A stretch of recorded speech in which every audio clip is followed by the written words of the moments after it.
ꯍꯥꯏꯔꯣ Ngai chứ udro. Ado aina changaise kemtagi natida. Aina hagibdo aigi thawai romando piro na changaini kada piro. Purak dreng asigidi. Hayeng oin pirage. Hayeng di aroi hayeng fast morning chatoni. Aduna na hojik college sandoraba natro. Ayoren changke noyumda aduda piro. Yaraba natro.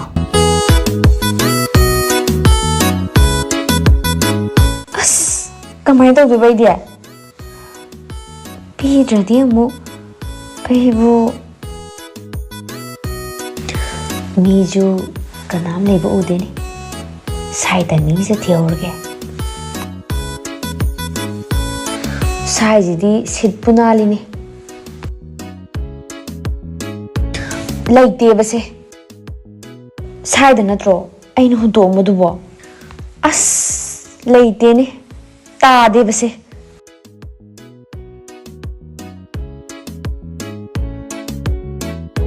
Sai da lei jala.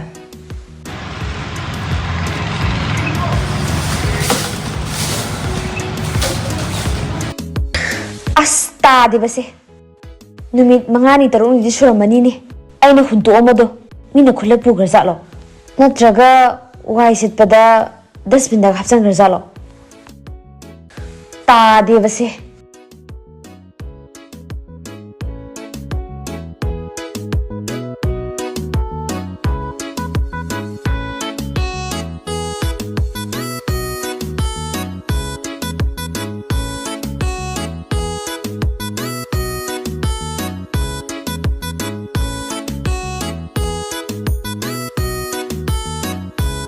As yaw dene.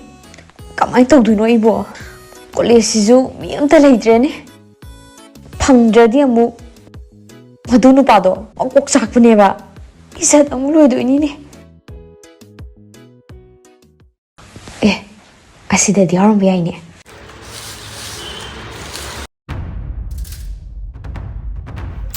Kaino ba tawri je khoi che do. Thenga jibu lakte amnida. Khoi ma june ba laktri je. Masana mamangda khudong tiba kya ne ma thengna gri je. Ma khanga bane ba. Masana gya sukta ta de ba. As ai bu kamai to dino. Kana do no bain hang du je. Chelam ni ju laite. Lupa ju goi de ba ma toi ba. Nang do Thariktha hai banatro. Mane tamo je. Oh Thariktha ai je theng du jing. Hayeng ne ba. Nang ju khangdai ne. Ai romando nang chiranga sai hai gibni. Aduna lau lai ne. Lau changas lau plo. Noi chiri ho banatro. Akhoi che halaktri ye. Ha. Ka sikige. College ta ki badagi hojo bo halakte. Adui ne ju ngai rami je. Kai na jibo.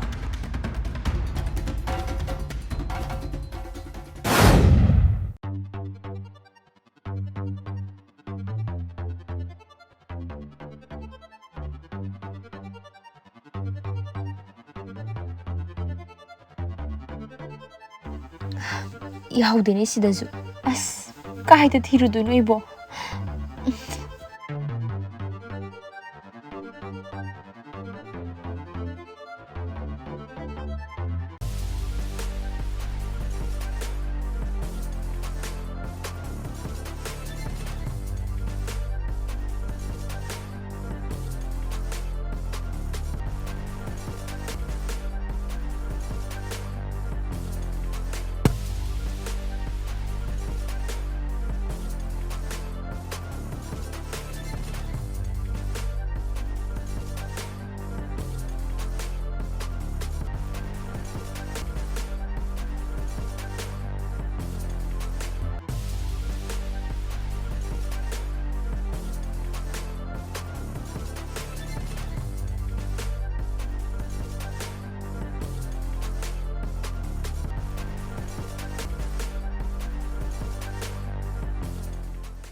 Kai da no bai na thi doi je.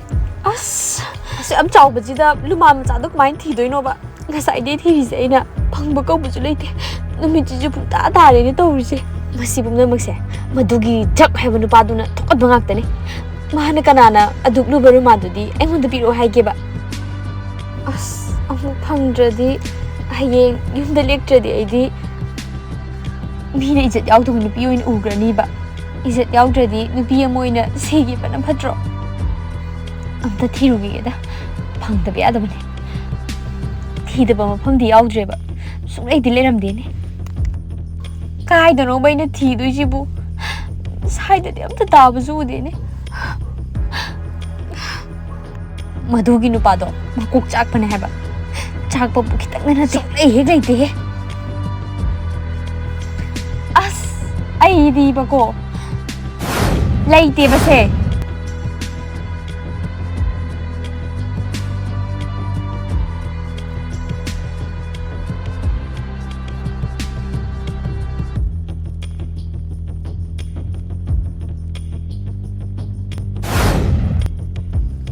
Aina lumating phangmagane ma machi serarga mamai lu langjingadamne aina yam strict oibaga sadana kanana biro haige mathaudu leidana ai budune ai ne tawbuje jogo chukla jaroidabane Mr. Jak nang bude ne yamna asigi dustbin daga yawamdana mu yawramdragana mawalagdi please sorry bumukta yawan biramu 탱이 팅비랑 가기 또 보네.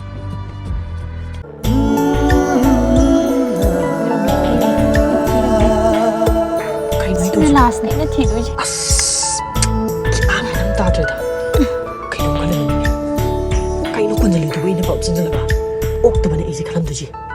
As, nam thiyam na. Manam ji.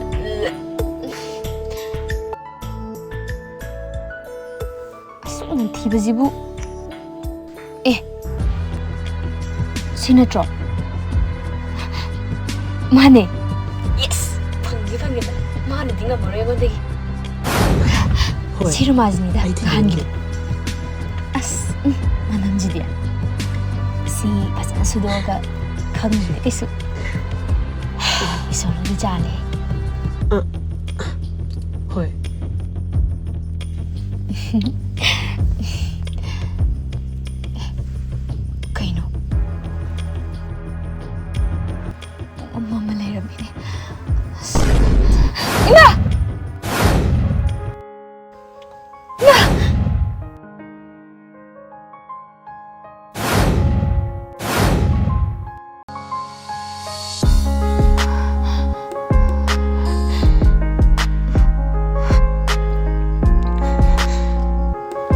Kanano, Tado!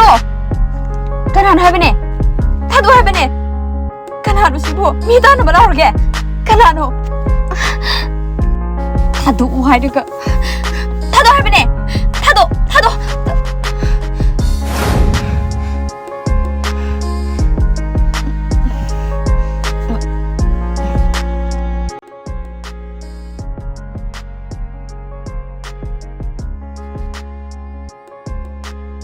Nang di sida kamay na? 탱이 팅비랑 가기 또 보네.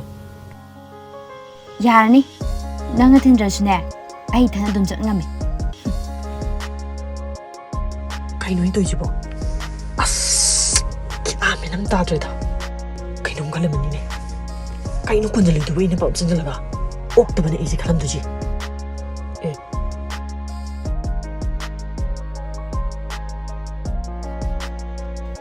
Hawjitine thengabanina gari jom chalamaro aduna nang thinde aro ai khara thinbiramo Hoi, ai 팅비랑 ge.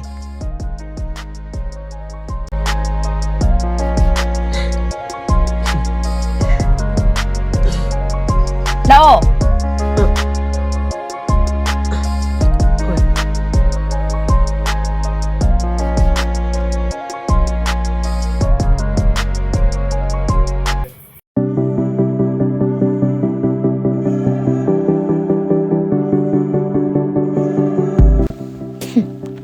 Nupanina kukchaira sonojuira natraga aiji nupinina usitrijala Natragana lawai nupini gaina. Aina kaim tawba ngammaroi gaina. Mana tawningbado. Pangtaw tawrineba. Sanarineba maido. Mathangdadi maju nungaini. Je aina ngasai thiduri nangna sida phajana pham leram ado ai nangoda kainom haido leiko nangna ngarang adu yam thengna hali dubu kadai chatluino ba nang je sumchingna khale ko handaktine jan maong yam to khali Se sigiru manje thiruba.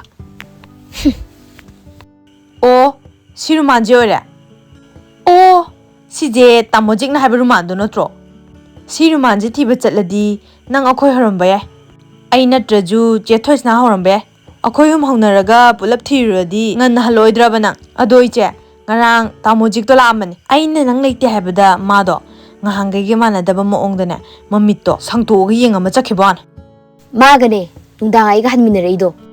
ha magane ba kaino haijibo madi kamaina nangi lebang khangiba hais noigi je manungda karena ma leinei ko aina khalleba hantakse jada yam tawena Yare Thariktha taningdabana. kariya taning de gaina nangjune tamojik na fla torpada nangje namina na du chapchap yung khatana namina ga jagoi sadana blind chatana leido ai loi khangi ko noibani gije koina ba male ko ai jingnare Yare Thariktha cho. Yam taningde cho nang. Piro. Chalo. o ai budi chang haurage nangne rumandu da dum yengdana le horo mi na hainai je chumdi chumi koi che Sia mini haine je gaina. Man hainaraga.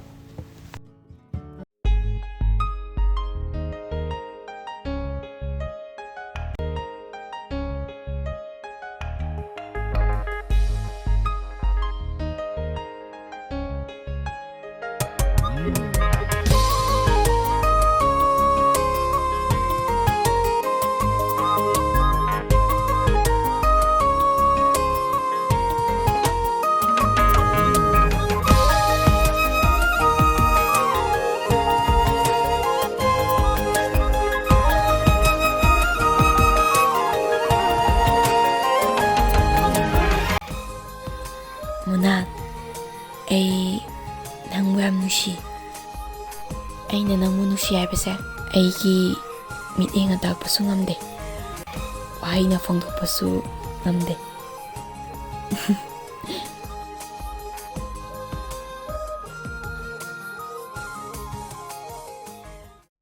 Aina nangbu nusi haibase karamba matamda nangna khangbirakani.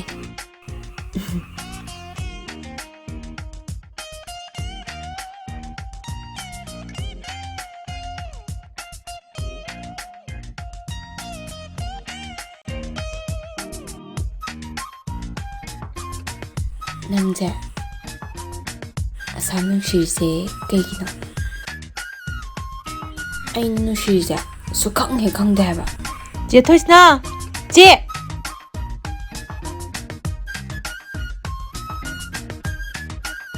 je Thoisana how changolo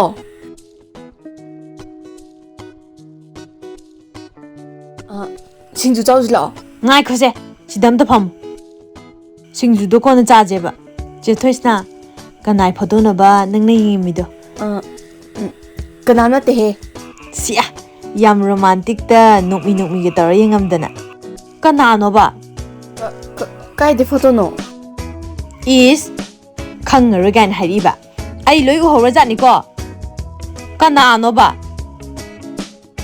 as ying de he kai de photo no lao chaksu le ubani chawsu lao ba lao ngai kho ba mamangdane nang nupa ma haigibido nang na pam heba nupa duraba ai hujipo kaudri ba masak to amte yenge ba kadai no ba amte yenge me leiti mi leiti haga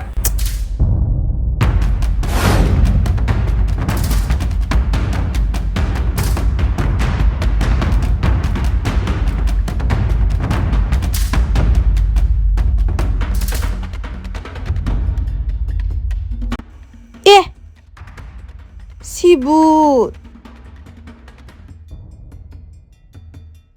kaino Hujikido Tamunan nutro.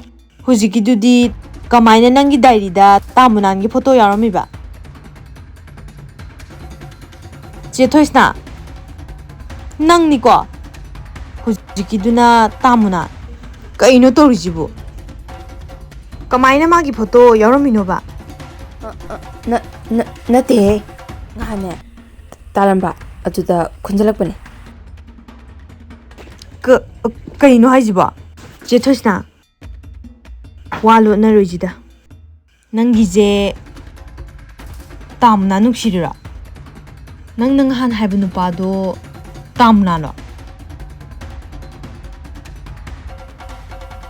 Nate Asing bahairoba. Hayengwai amuk phongba ngamhaudraga hayengwai amuk sakjajani ko mina koinagraga Thariktha ai hairamazu phadone haide sorokpudine hujik hayoraga koihobana phatro. Thariktha ai ngasidi nangonda hairage kuire aina tamoida losenduna tamapa ai munanse tamoisanga nushi Ha Tamunan je nungsiba. Kaino haijibu. Aibu manglo taibanglo. Taibang ni ko hujiksa. Ado nang kanamtada hainuko hainoba noichidazu haibade munandazu hek hairamaba nangnane taru khudingmaktane ma emta paorano ainane sapirijini Kaino che Thoisana. Haibana phatro. Hayengwai mina koigraga couple heudi sorokpudine hujik hayojeba. As ai haigese. Ma so yarakani. Kaidobu yar oidino. haiganoba ikai jaiba ai haigano As haijemi. Ai haigemi.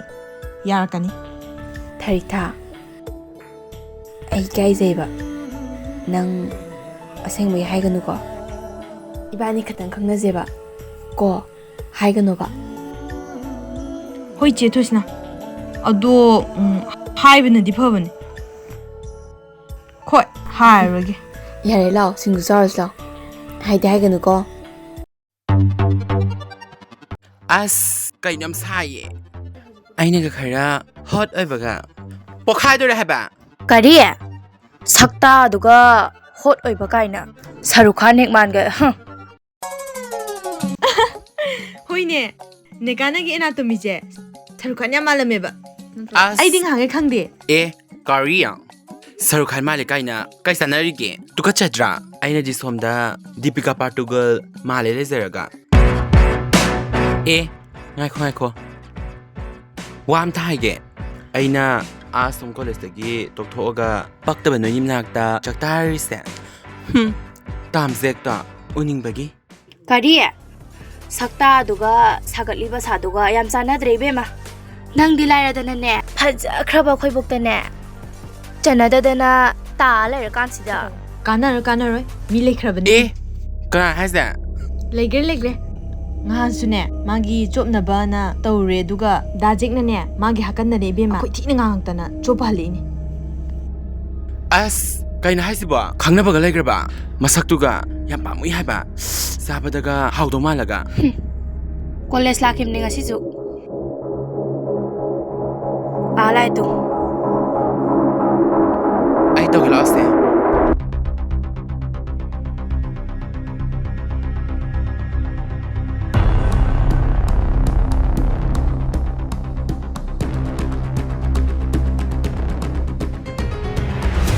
Oi, kay mình câu ghê.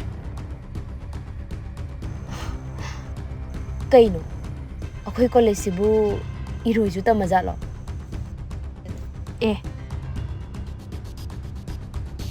Haiman ro nangi du dia Hemandro nangi du dia. Kariya, ai bu iroi kaina. Mini ni aizya. aine iroi hoina baga mungamor se amta jat ke se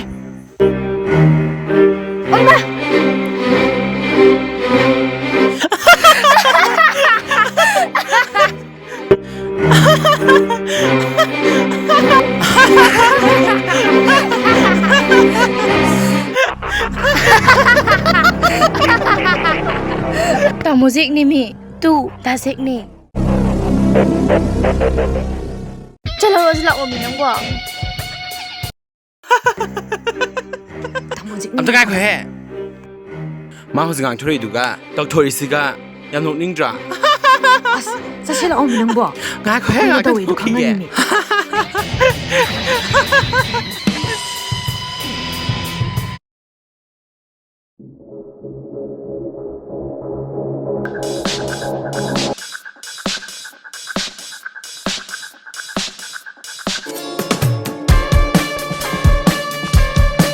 그래도래.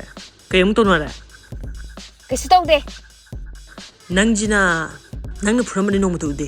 미니 프로만 같다. 나 사르 솔레 강아디 가나보다 허우는다. 나 진나 마론 깔리바. 나는 감이제. anh 당내 봐. anh 대한 부담네. Khoidong sagoli guys dene. Nongon dai dene kane hausi.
제 Thoisana, 세, 낭 솜 탕고 세. 거리 Kayaknya siang juga.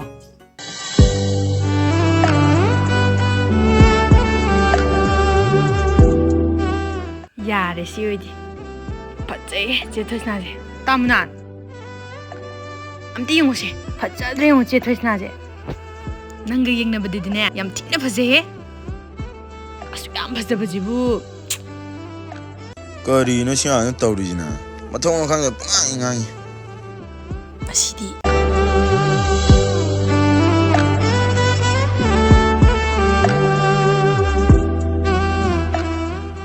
ꯐꯖꯩ ꯁꯨꯝ ꯌꯦꯡꯕ ꯌꯥꯏ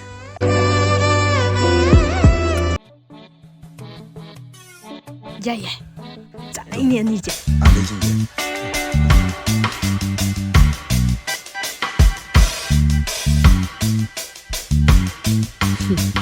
Muthi ꯑꯁ ꯊꯦꯡꯅꯔꯦꯅꯦ Muthi how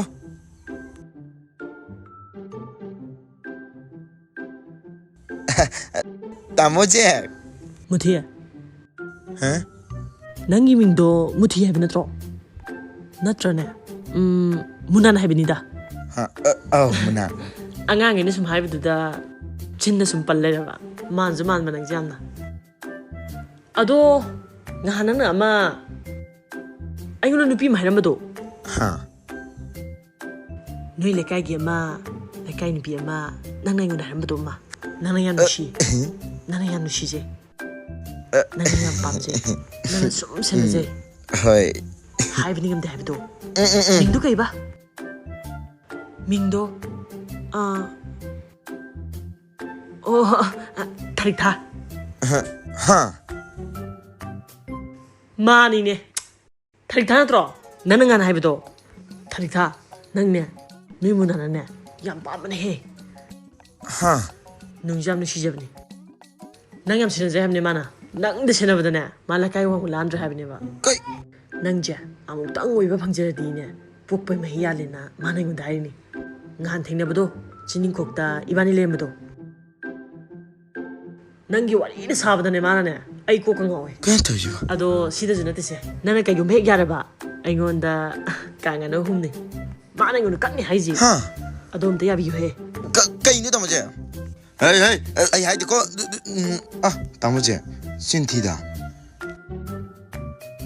Munan Nupazidine Nungmu nushiraba Sat sat Phongodaba Kay yung hek phongodraba Nupa thokta Mini sum hangre Pamu pama ba Sat sat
Hantagti ayo kanje khanba mada sum khanle kuire ayo kanje pothabum khangtaba ita hoigi khunside hek lakpadagi nushiba apamba kalakpa makan suna kamangame ishorna ayo awase ubiba male nungai ba ba posakse ifamda khangan bi kaidonungda hairiba posakse ifamdagi khakmunhallo adubu mangkidra haina amuksu ayi wakanse yamwai ha kaiba kana kaidoreba kaino ngasidi itaogi mai thongje yam refreshing oina kaidorage aishu minita pukning wakanna pothaba phangaktrababu mai thongi minukse mangkibdabane adubu hojikti nungaibagi pakta khong thamjinba hore taodu yam noiba wari mdi leidi nate bin karaba natragana sanalupaga khumbe yawba yare to wari je waso yawre makha taradi waka yawrani adun saslo afar inja do sharo imana banena miron tabam ta yawdi kai nuai tabano mara lerise asidi asengmam gang toge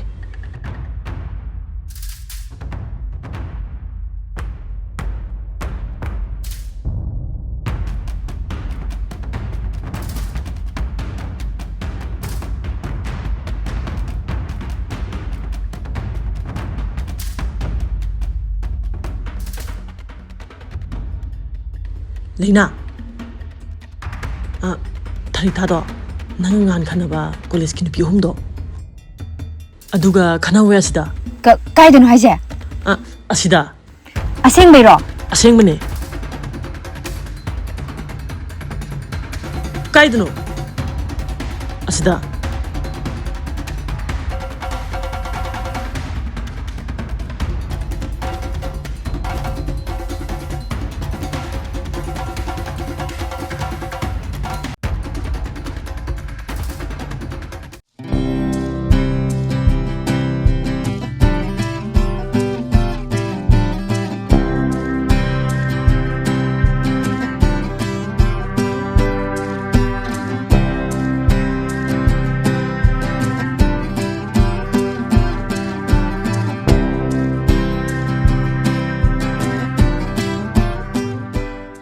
Kaidano mi khana huribo Thariktha hoidi laibabu udeda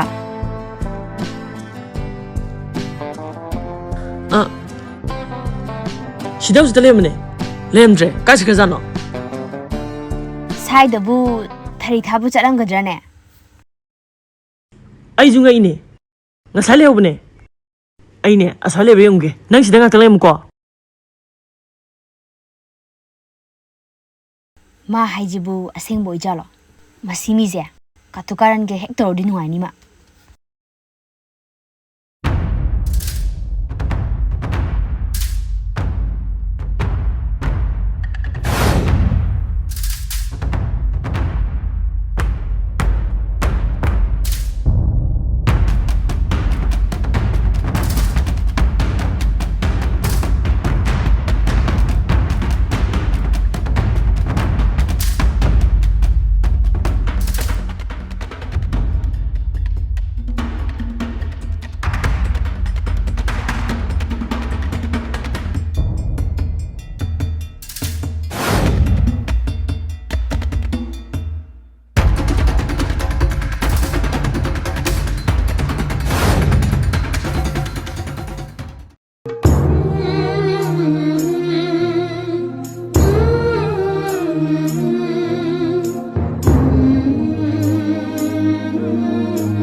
ꯅꯪꯁꯦ ꯐꯅ ꯌꯥꯝꯅ ꯅꯈꯣꯏꯗ ꯋꯥꯔꯤ ꯁꯥꯔꯒꯁꯨꯅꯦ ꯑꯩꯈꯣꯏꯅ ꯏꯃꯥꯕꯨ ꯊꯥꯖꯕ ꯂꯩꯔꯔꯣꯏ ꯑꯗꯨꯅꯅꯦ ꯏꯃꯥ ꯇꯧꯔꯤꯕ ꯊꯕꯛꯁꯦ ꯅꯈꯣꯏ ꯀꯣꯟꯅ ꯇꯞꯅ ꯂꯩ ꯈꯪꯈꯤꯅꯤꯀꯣ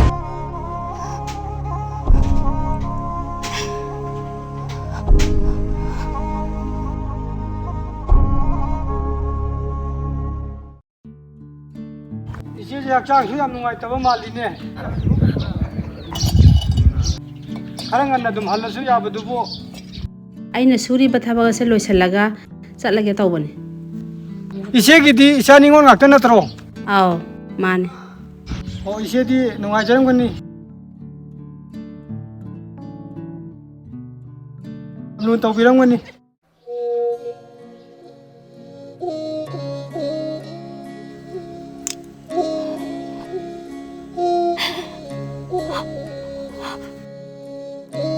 ꯍꯣꯏ ꯇꯧꯏ ꯏꯕꯨꯡꯉꯣ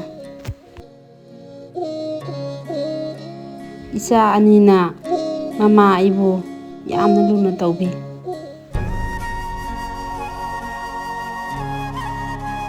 ꯀꯔꯤꯒꯨꯝꯕ ꯊꯕꯛ ꯑꯃ ꯇꯧꯕ ꯃꯇꯝꯗ ꯃꯃꯥ ꯑꯩ ꯇꯥꯟꯅꯗꯅ ꯀꯔꯤꯒꯨꯝꯕ ꯊꯕꯛ ꯑꯃꯠꯇ ꯃꯈꯣꯏꯅ ꯇꯧꯗꯦ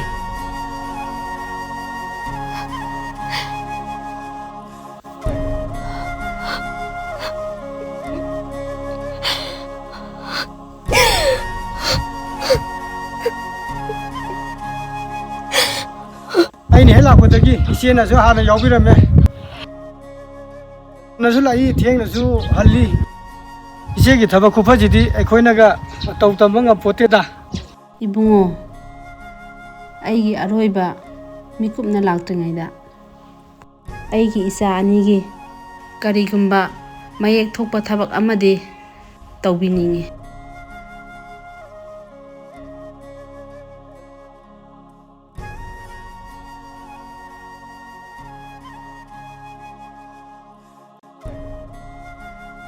ꯑꯩꯒꯤ ꯏꯆꯥ ꯑꯅꯤꯅ ꯃꯃꯥ ꯑꯩꯉꯣꯟꯗ ꯄꯤꯕꯤꯕ ꯃꯤꯅꯨꯡꯁꯤ ꯑꯗꯣ ꯐꯪꯉꯀꯥꯟꯗ ꯑꯩ ꯏꯪꯅ ꯆꯤꯛꯅ ꯃꯄꯨꯒꯤ ꯂꯩꯀꯣꯜꯗ ꯂꯩꯅꯤꯡꯉꯤ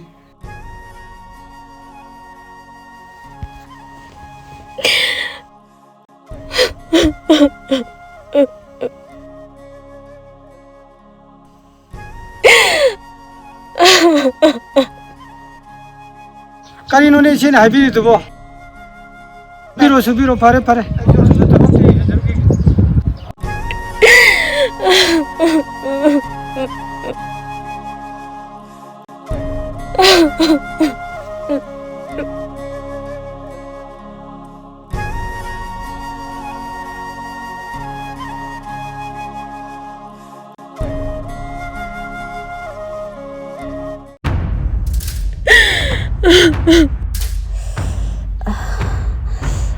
Kana laibage? Kana laibage? Ima! Ima!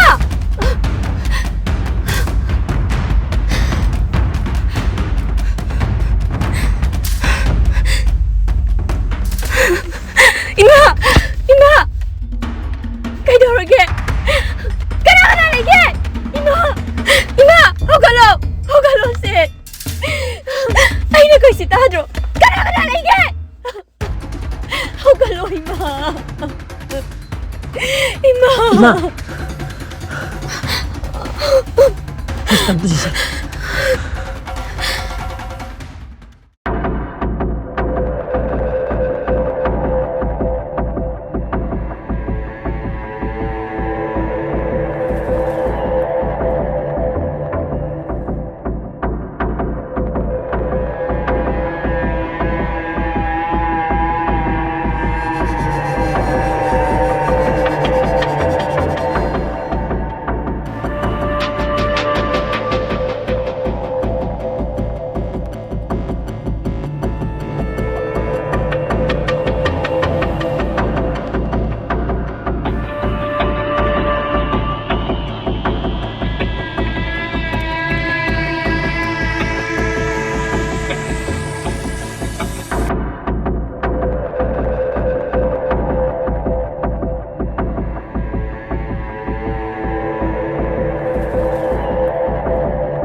ꯁꯣꯝꯁꯦ ꯄꯦꯁꯦꯟꯁꯤꯒꯤ ꯃꯤ ꯑꯣꯏꯗꯣꯏꯔꯥ?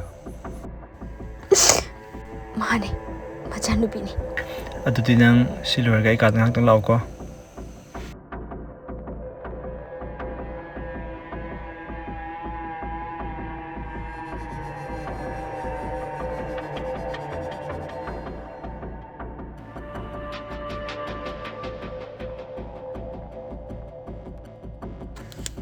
ꯗꯣꯛꯇꯔ, ꯑꯝꯇ ꯆꯪꯖꯔꯛꯀꯦꯕ.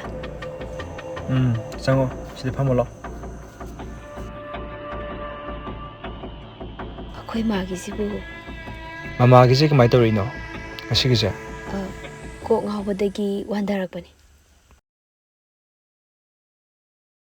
ꯁꯨꯝꯕ ꯊꯕꯛꯁꯦ ꯃꯃꯥꯡꯗꯁꯨ ꯉꯁꯤ ꯅꯠꯇꯕꯀꯣ ꯃꯃꯥꯡꯗꯁꯨ ꯑꯗꯨꯝ ꯌꯥꯎꯈ꯭ꯔꯕ?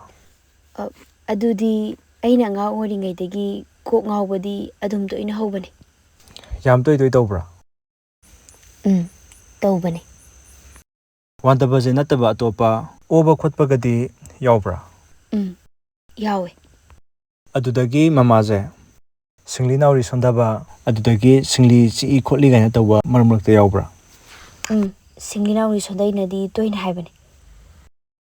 ꯑꯗꯨꯒꯅꯦ ꯑꯩꯈꯣꯏꯒꯤ ꯆꯩꯅꯒ ꯊꯦꯡꯕ ꯃꯇꯝꯗ ꯃꯃꯥꯒꯤ ꯁ꯭ꯀꯤꯟꯗꯣ ꯑꯗꯨꯗ ꯊꯦꯡꯕ ꯀꯥꯟ ꯑꯗꯨꯗꯩ ꯅꯣꯏꯅ ꯁꯣꯛꯎꯕ ꯀꯥꯟꯗꯒ ꯅꯥꯕ ꯈꯪꯗꯕꯒ ꯌꯥꯎꯕ꯭ꯔꯣ? ꯑꯗꯨꯗꯤ ꯑꯩꯗꯤ ꯈꯪꯖꯗ꯭ꯔꯦ. ꯅꯪ ꯊꯣꯏꯗꯣꯛꯄꯗꯤ ꯀꯩꯝꯇ ꯈꯟꯒꯅꯨꯀꯣ. ꯂꯩꯔꯤꯕ ꯁꯤꯝꯇꯣꯝ ꯃꯌꯥꯝꯁꯦ ꯑꯣꯕꯖꯥꯔꯚꯤꯡ ꯇꯧꯔꯕ ꯃꯇꯨꯡꯗ ꯃꯃꯥꯒꯤ ꯑꯅꯥꯕꯁꯦ ꯕ꯭ꯔꯦꯟ ꯇ꯭ꯌꯨꯃꯔ ꯑꯣꯏꯔꯝꯒꯗꯧꯕ ꯃꯥꯜꯂꯦ.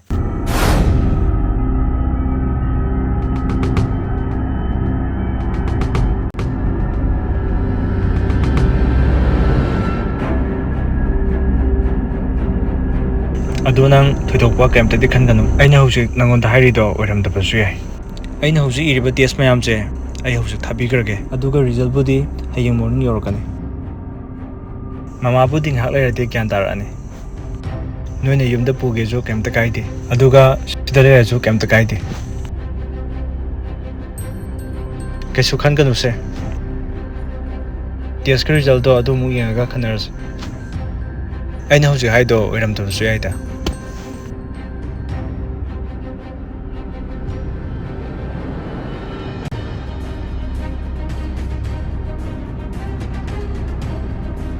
이마는 ngasi네 kusuman phangududane mina chanaba ubaduda ichasingje pijaning mandana leraga porakoni se chawni charose ꯀꯥꯏꯗꯩ ꯆꯧꯅꯣ? ꯀꯔꯝꯕ ꯑꯣꯛꯇꯕ ꯃꯐꯝꯗꯒꯤ ꯂꯧꯔꯛꯄ ꯆꯧ?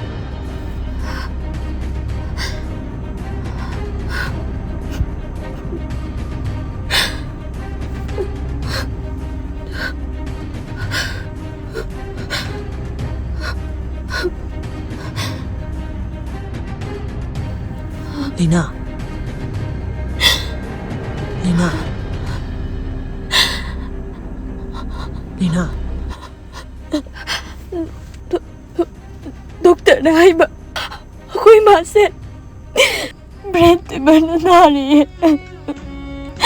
ꯑꯩꯈꯣꯏꯅ ꯄꯤꯛꯂꯤꯉꯩꯗꯒꯤ ꯑꯩꯈꯣꯏ ꯃꯥꯗꯤ ꯑꯩꯈꯣꯏꯒꯤ ꯃꯤꯅꯨꯡꯁꯤꯁꯦ ꯃꯥꯗꯤ ꯐꯪꯗ꯭ꯔꯕꯅꯦ. ꯃꯥ ꯑꯩꯈꯣꯏꯗꯤ ꯌꯥꯝ ꯋꯥꯔꯧꯔꯕꯅꯤ. ꯀꯩꯒꯨꯝꯕ ꯃꯥꯅ ꯂꯩꯈꯤꯗ꯭ꯔꯗꯤ ꯑꯩꯈꯣꯏꯗꯤ ꯀꯅꯥꯒ ꯂꯩꯍꯧꯅꯤ? ꯅꯪꯗꯤ ꯄꯩꯁꯥ ꯌꯥꯝ ꯄꯥꯏ ꯍꯥꯏꯗꯥꯏꯅꯦ? ꯑꯩꯈꯣই 마ꯁꯦ ꯑꯝꯇ ꯀꯟꯕꯤꯌꯣ. ꯁꯦ ꯑꯩꯈꯣই 마ꯁꯦ ꯑꯝꯇ ꯀꯟꯕꯤꯌꯣ.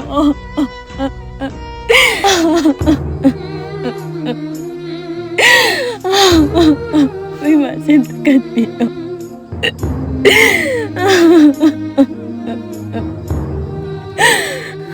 ꯑꯗꯨꯃꯥꯏꯅ ꯇꯧꯅꯨꯁꯦ. ꯑꯩ ꯂꯩꯁꯤꯗꯤ. ꯁꯦ ꯄꯥꯈꯠꯀꯅꯨꯁꯦ. ꯏꯃꯥ ꯀꯩꯝꯇ ꯇꯧꯔꯣꯏ. ꯑꯩ ꯂꯩꯁꯤꯗꯤ. ꯑꯩꯅ ꯏꯃꯥꯕꯨ ꯁꯣꯏꯗꯅ ꯀꯟꯗꯣꯏꯅꯦ. ꯅꯪ ꯑꯩꯕꯨ ꯊꯥꯖꯗꯕ꯭ꯔꯣ? ꯑꯩꯅ ꯏꯃꯥꯕꯨ ꯁꯣꯏꯗꯅ ꯀꯟꯒꯅꯤꯌꯦ. ꯁꯦ ꯁꯤꯗ ꯐꯝꯃꯨ ꯂꯥꯎꯁꯦ.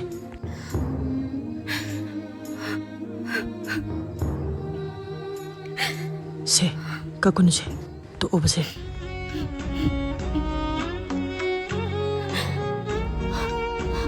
ꯁꯤꯗ ꯉꯥꯛꯇꯪ ꯂꯩꯔꯝꯃꯨꯀꯣ. ꯑꯩ ꯗꯣꯛꯇꯔꯒ ꯋꯥꯔꯤ ꯁꯥꯟꯅꯧꯒꯦ. ꯉꯥꯛꯇꯪ ꯂꯩꯔꯝꯃꯨꯀꯣ.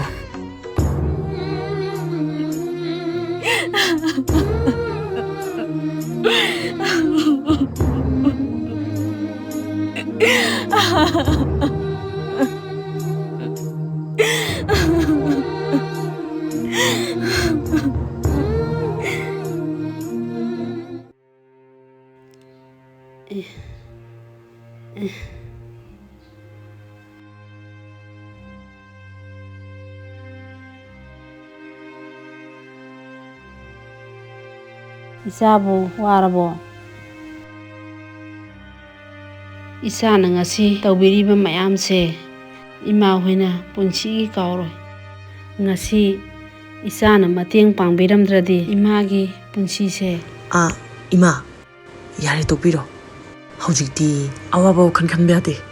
Hojikti ahaw charaga hidaka je chang naina charaga ne nungai bo khan lere ge dum ko ima. Hojikti awaba khan beyade.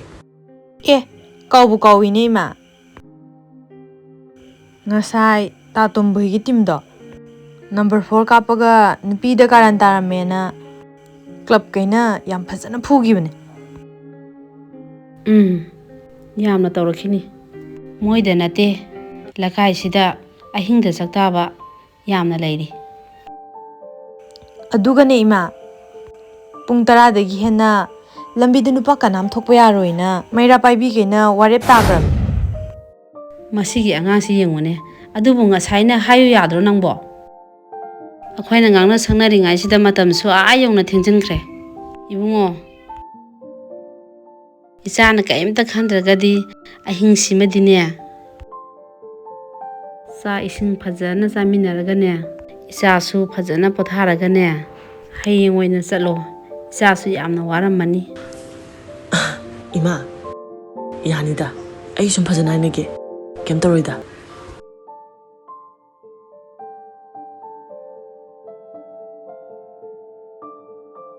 Ibungo mayamna su tanakraba warepnina.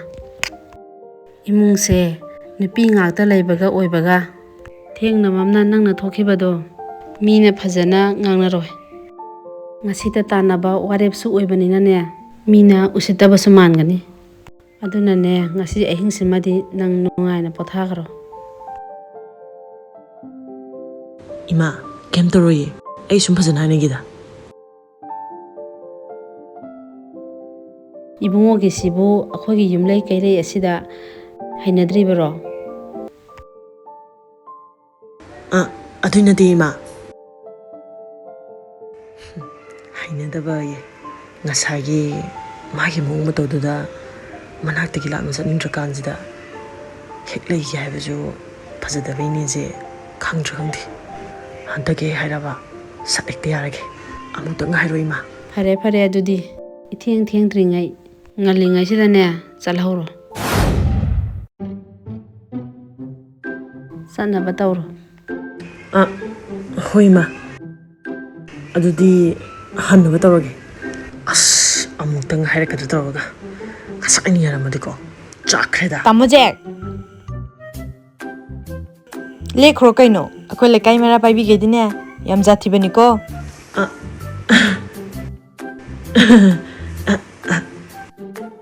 Aduni Thariktha, ai ju ngasai aduni khaliji. Huren ai mu pharadi kai khumdoino na ai ju kana khalamini. Ima na haijina phado male. Ima, ngasidi ai sida lerige.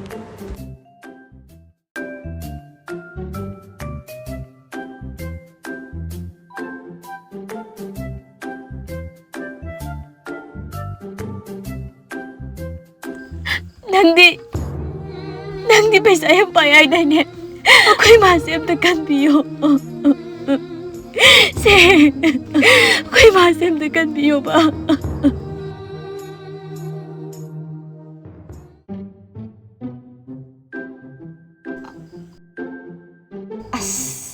Ikay manasiri. Karigino nang namu ikari duna.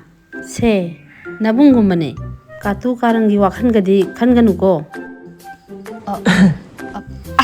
Ima, adoy na te. Khoimu khongdi. Ja. Nang kayang chaninge?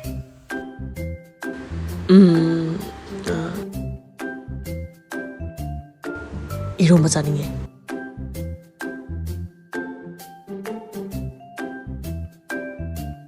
ꯁꯦ ꯅꯕꯨꯡꯅ ꯆꯥꯅꯤꯡꯉꯦ ꯍꯥꯏꯔꯤꯁꯦ ꯂꯣꯟꯕꯤꯔꯨꯆꯣ ꯆꯠꯂꯣ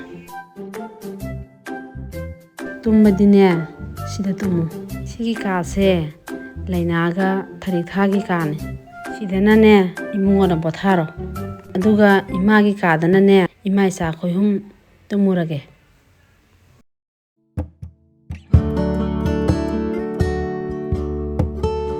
ꯀꯩꯅꯣ ꯇꯧꯏꯁꯤꯕꯣ ꯃꯤ ꯃꯌꯨꯝꯗ ꯂꯦꯛꯇꯣꯏꯅꯤꯅꯦ ꯑꯩꯒꯤꯁꯦ ꯐꯃꯨꯡꯅꯤ ꯇꯧꯔꯤꯁꯤꯅ ꯄꯨꯡꯆꯥꯏ ꯆꯥꯏꯔꯗꯅ ꯀꯩꯅꯣ ꯁꯤꯅ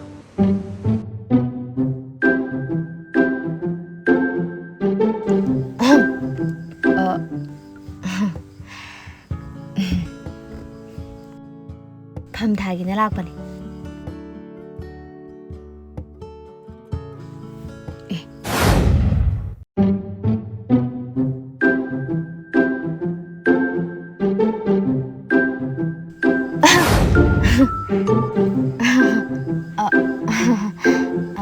ꯑꯩꯈꯣꯏ ꯀꯥꯁꯦ ꯌꯥꯝ ꯆꯥꯏꯕꯅꯦ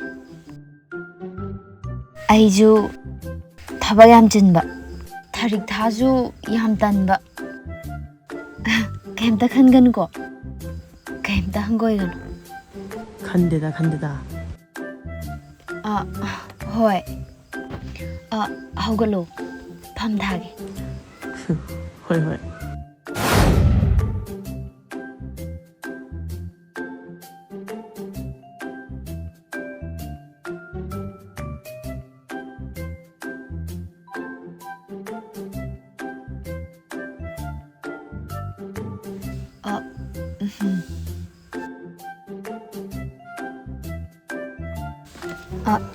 ꯌꯥꯔꯅꯤ ꯇꯨꯝꯕꯤꯕ ꯌꯥꯔꯅꯤ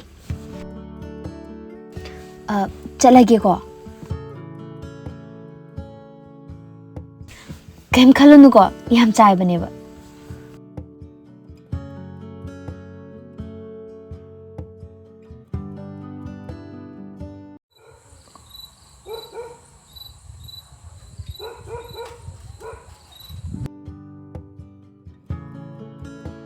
ꯉꯁꯤꯗꯤ ꯋꯥꯈꯜ ꯌꯥꯝ ꯅꯨꯡꯉꯥꯏꯗ ꯑꯍꯤꯡꯒꯁꯦ ꯁꯨꯡꯇꯨꯝ ꯇꯨꯝꯃꯔꯣꯏꯗ ꯉꯁꯥꯏ ꯃꯥꯅ ꯑꯩꯉꯣꯟꯗ ꯇꯧꯕꯗꯣ ꯑꯗꯨ ꯅꯤꯡꯁꯤꯡꯉꯒ ꯃꯣꯟꯗ꯭ꯔꯪ ꯇꯨꯝꯁꯥꯅ ꯂꯩꯊꯣꯛꯀꯦ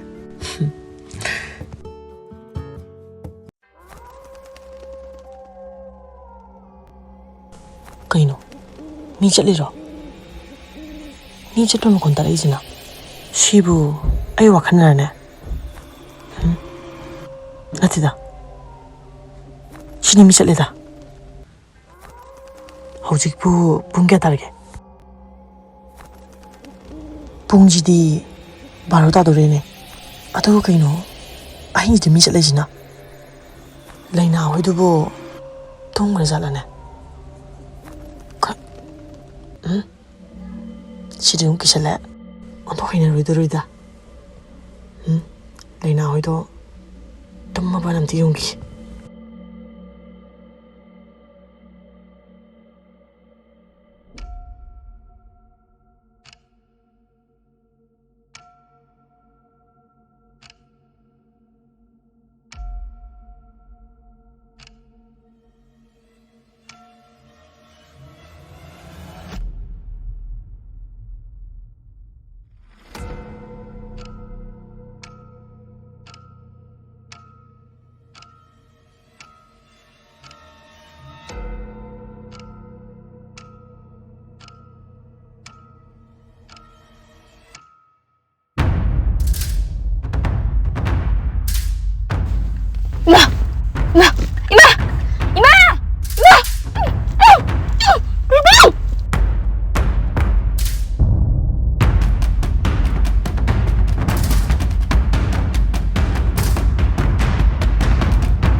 Cái nó 진짜 레이드 봐.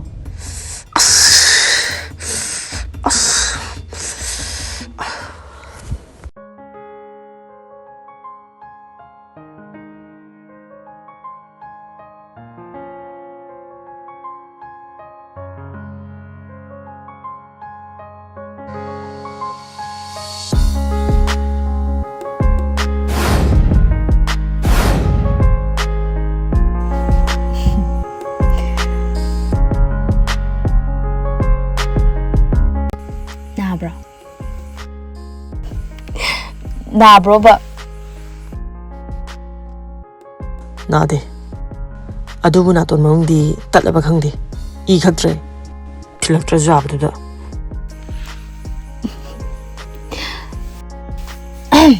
Nang kanana mi thungji mayas de leramoge. Huran badawna.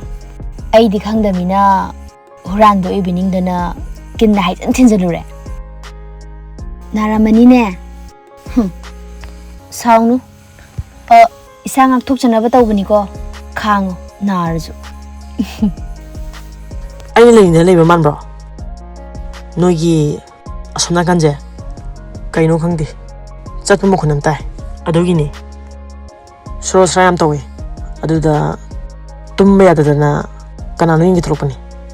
Ha. Kaino haijibo. Aseng wai torokbro. Phagi mu tawi dro. Aseng bane haji. Haima. Adudi kamai tawne. Ako hingonje amumu mathi phongbani. Akoi bagi thawai do. Amumu chatpani. Ha. Thauri ala sigi bani. Aseng biro. Aseng begini mi. Aduna ne asom side ki umanakta ne magta thauri thuraga ko pai bani. Ha. As nang amuk soibu bigi torani ne. Mana thawai am diam puning bani. Khalli bani. Karamba pujigena. As kamai tawni. Nang amukta. Kaino haji aseng bro. Aseng bani mi. Aseng di chat he. Magta ne thauri kiraga ne ko pai bani sida. Ngai ko. Nang wari jidi ai na boloi kawai. Aseng di chat he. Noi di ta da braba ithandara ba tai je. Akoi tadi tawdi ngasigidi. Nang so ipugra ni khangi. Oh. Adudi kamai to duba. Ai di tumya do mandi. Noi di thingna da braba. Ai thangna ba. Phagi tawbani he. Aseng bai tapta. Hanto phamido. Phagi nate he. Aseng di chat he. Phagi ni haiba uchi oirangani. Uchi aso aso bane am chatpane khoi ngonda. Hanto haiba. Hanto. Loire. Ado tumningdribo. Tumningdri. Nangdi. Aiju tumningdri.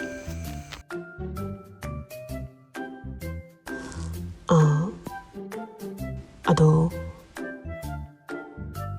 nang ingone sauningbra. Kaige.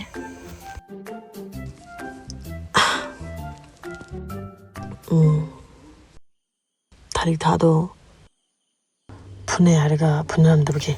Kaino nangido phagiro haije aseng manatro.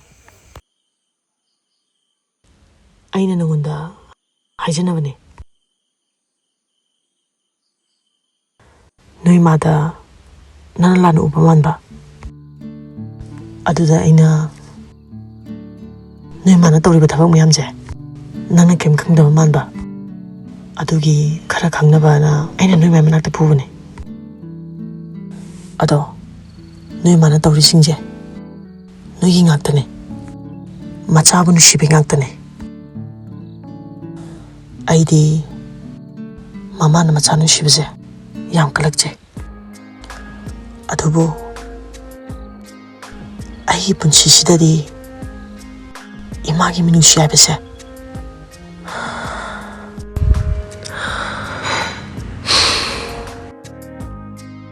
Yarase. Ado noi mana nangnen lala lawudo hayenge lawnu ko. Noi mana noi wi anu sijabane. Adugi sum lala lawnu budo lawnu da na ba tawuni da. Thank you.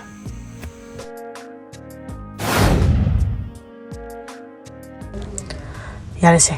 Ado thinge tumuro. Nangdi. Ai ngaktang ni hogi. Ai tumningdri.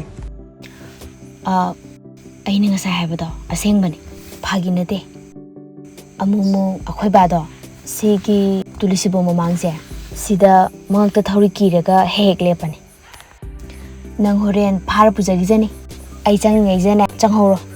E hogidro. Kaino. Nam ngosai phagi ni daime. 파기 nati asengbani. Changningadi lao he. Baikho he. Pulap chaminnarase. Ado. Baikho. Hek changmaga ne nang tungmino ba. Ai han tungge ba. Changas lo. Hoi. Lao. Baikho. Ai han changge ba.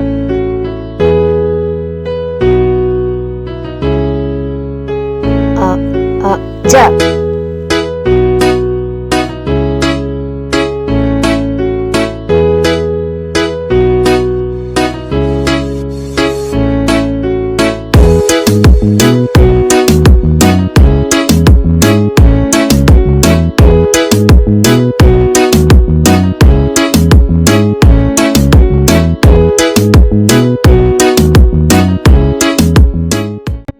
Asidagi friends on dinner se.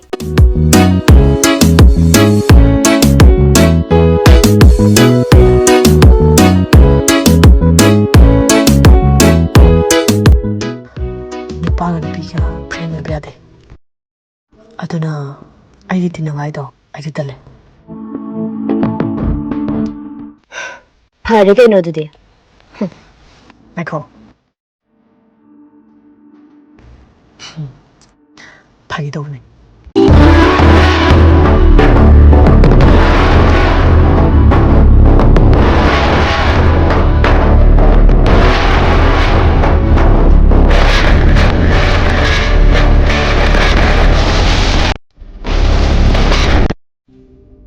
알겠는데 하우게. 좀 녀some 멀보이 등에서 하는 거. 아이건다 뭐 아마가는 거. Ay nang lubong amoy ba? Ay na nung sa agre. Nang di nasinam kale. Ay sinabang amoy ba?